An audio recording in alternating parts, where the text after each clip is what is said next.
Ya, assalamualaikum warahmatullahi wabarakatuh. Ketemu saya lagi, Coach Erik Siregar.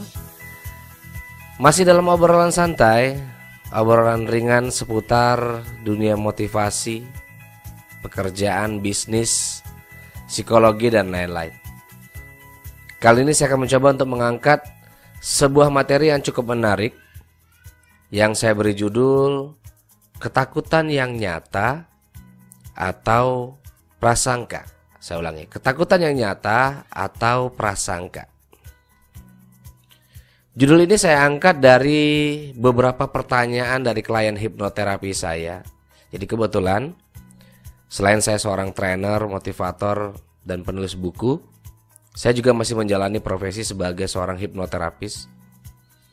Jadi bagi mereka yang sering mengalami gangguan ketakutan atau kecemasan gitu, mereka sering nanya,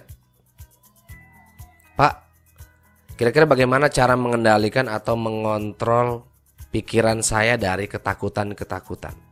Ya. Nah, karena mereka bertanya, maka saya bertanya kembali. Iya. Karena pertanyaan mereka itu masih bisa saya gali lebih dalam dan bisa saya pertanyakan kembali gitu. Kemudian saat saya bertanya kepada mereka gitu dengan pertanyaan yang sesuai dengan judul kita gitu. Apakah selama ini yang Anda takutkan lebih banyak terjadi secara nyata atau prasangka? Saya tanyakan begitu. Jadi apakah yang ada dalam pikiran Anda yang berwujud ketakutan-ketakutan tadi itu nyata atau prasangka? Nah, sebagian besar dari mereka tidak bisa menjawab dengan pasti gitu ya. Ya, artinya ini prasangka atau kenyataan gitu. Lalu saya memberikan contoh terlebih dahulu dengan mengatakan kepada mereka bahwa semisal di depan Anda saat ini ada seorang yang menodongkan pistol. Entah itu mau merampok atau mau menjamret, apapun sebutannya ya. Saya tanya, sekarang Anda kalau wajar nggak kalau misalkan Anda takut? Dia bilang, iya wajar, dia bilang. Apalagi kalau dia mau nembak saya beneran ya. Ya, dia bilang itu responnya mereka. Nah, saya bilang, itulah yang sebenarnya yang kalau kita bicara tentang ketakutan. Kalau hal tersebut Anda takuti wajar, saya pun pasti takut, saya bilang. Ya. Namun Anda tahu nggak, setiap yang Anda takutkan di dalam pikiran selama ini terkadang itu tidak nyata, saya bilang. Contoh misalkan ya, ini beberapa ketakutan-ketakutan dari klien saya.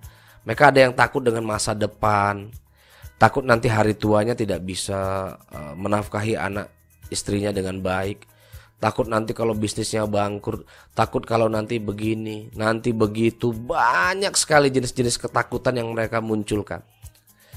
Lalu saya bertanya kepada mereka gitu kan, sebenarnya yang Anda takutkan itu kenyataan atau nyata atau lebih banyak prasangka gitu. Dan kembali jawabannya juga ya sebagian besar mengatakan mereka juga nggak tahu gitu. Lalu saya jelaskan kepada mereka, sebenarnya Anda tahu nggak apa itu prasangka? Dan saya jelaskan kepada mereka bahwa prasangka itu adalah cara berpikir manusia untuk merespon sesuatu yang belum terjadi atau sesuatu yang belum diketahui. Saya ulangi. Cara berpikir manusia dalam merespon sesuatu yang belum diketahui atau yang belum terjadi gitu ya, belum terjadi maksudnya. Nah, wajar pada kedua hal tersebut ada namanya ketakutan. Karena cara berpikir manusia itu ingin memastikan sesuatu gitu. Jadi wajar kalau terkadang muncul ketakutan, muncul pada hal-hal yang sifatnya belum bisa dipastikan. Dan ternyata sebagian besar dari gangguan pikiran mereka, selain mungkin karena ada trauma di masa lalu, ada hal-hal seperti itu gitu. Padahal kita tahu sama-sama bahwa yang namanya hidup ya, namanya hidup itu ada yang namanya kemungkinan gitu. Kemungkinan itu bisa apa saja terjadi, bisa positif, bisa negatif. Tapi bagi mereka yang sudah terlanjur sering menggunakan pikiran-pikiran negatif, segala kemungkinan itu selalu dijabarkan dengan hal-hal yang negatif. Sehingga wajar saja yang muncul ketakutan-ketakutan itu berasal dari prasangka-prasangka yang negatif. Nah, maka dari itu, bagi Anda yang sudah mendengarkan materi ini, Anda bisa mengambil sebuah kesimpulan sederhana bahwa prasangka itu tidak mewakili seluruh realitas atau tidak mewakili seluruh kenyataan yang ada dalam hidup ini. Itu sumbernya dari pikiran-pikiran manusia. Bisa benar, bisa tidak. Kalau positif namanya prasangka positif, kalau negatif namanya prasangka negatif. Oke?